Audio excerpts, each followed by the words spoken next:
Now let us see how the merge algorithm in merge sort works.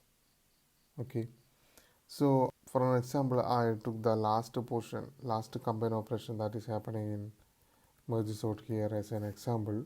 Okay, that is combine operation that is happening here. Okay, I taken this portion because then you will understand it very clearly. Here also merge operation is happening. Okay, but we will see it here in this step. Okay, so the algorithm merge will take a low, mid and highest input. Okay, so in now the current situation, the value of low is equal to 1 and the value of mid is equal to 4 here, and high is the last element, that is index of last element, that is 7. Okay, so during the merge operation we have to traverse in this portion of the array and also to this portion of the array. Okay, and we will use an auxiliary array b to store the result, and at the end we will copy everything back to this array a. Okay, so actually I shown it as a splitted array, but in the real case if you go into the RAM and check, it will not be a splitted array, it will be a single array. Okay, and we use some other variable h to traverse through this portion of the array, that is up to the mid. Okay, and we will use the variable j to traverse from this mid plus 1 this portion to the high. Okay, and we will use another variable I to traverse in this auxiliary variable b. Okay, sorry, auxiliary array b. So the while loop condition is that we will check whether h is less than or equal to mid, that is h will travel from this low to mid. Okay, and j is less than or equal to high, j will travel from this mid plus 1 to high. Okay, this is the condition. If they cross this portion, then we will stop the execution of this entire this block of the code, and this code is remaining there. Okay, so first let us see an example.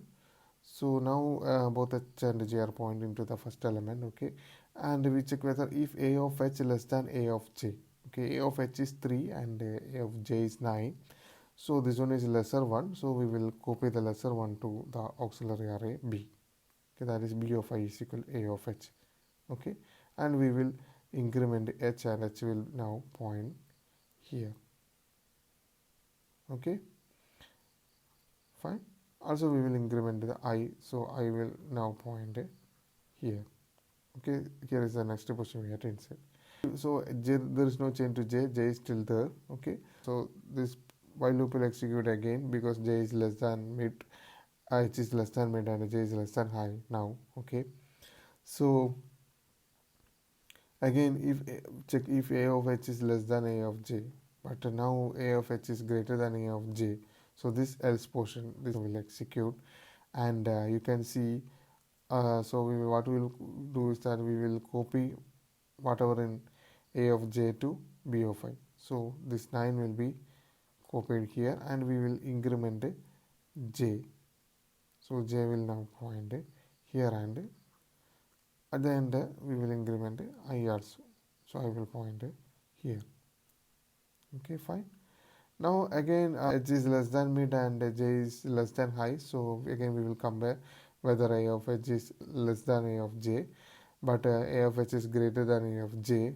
So we will copy this. A of h is 27 and a of j is 10, so we will copy that 10 here, and we will increment j. Now j will point here. Okay, h is still there. Okay, now again we will increment I. Okay, in this step, and we will come to the condition check.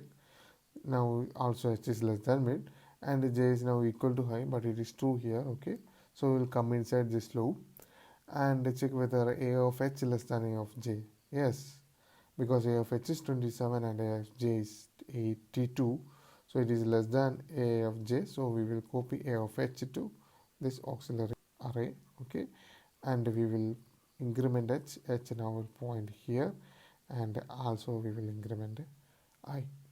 Okay, again a of h is less than a of j, so we will copy 38 here.